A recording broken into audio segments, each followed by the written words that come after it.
കൊച്ചി ധനുഷ്കോടി ദേശീയപാതയിൽ അടിമാലി പട്ടണത്തിൽ നാലുവരിപ്പാത നിർമ്മാണവുമായി ബന്ധപ്പെട്ട് ആശങ്ക കനക്കുന്നു. ടൗണിനെ രണ്ടായി പിളർക്കുന്ന വിധത്തിൽ റോഡിന് നടുവിലൂടെ 1 മീറ്റർ ഉയരത്തിൽ ഡിവൈഡർ പണിയുന്നതാണ് ആശങ്ക ഉയരാൻ കാരണമായത്.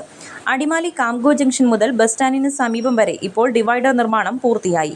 മുസ്ലിം പള്ളിപ്പടി ജംഗ്ഷൻ വരെ ഡിവൈഡർ നിർമ്മിക്കാൻ കാനയും എടുത്തുകഴിഞ്ഞു. ഇരു സൈഡിലും ഓടയും കാൽനട യാത്രക്കാർക്ക് നടക്കാൻ സൗകര്യം ഒരുക്കുന്നതിനൊപ്പം കൈവരി കൂടി സ്ഥാപിക്കുന്നതാണ് വ്യാപാരികളെ കൂടുതൽ ആശങ്കയിലാക്കിയത്.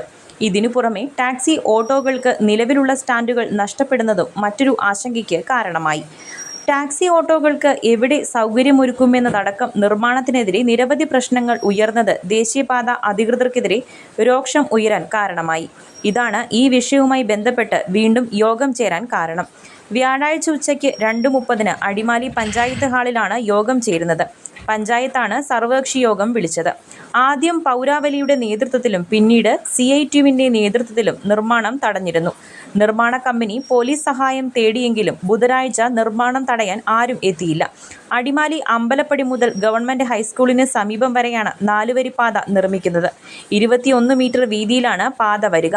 വീതി കൂട്ടുന്ന നടപടിയുടെ മുന്നോടിയായി വ്യാപാര സ്ഥാപനങ്ങൾ മതിയായ വീതിയിൽ സ്വയം പൊളിച്ചുമാറ്റാൻ ദേശീയപാത അധികൃതർ നോട്ടീസ് നൽകിയിട്ടുണ്ട്. കേരള 1 മലയാളം, ഇടുക്കി.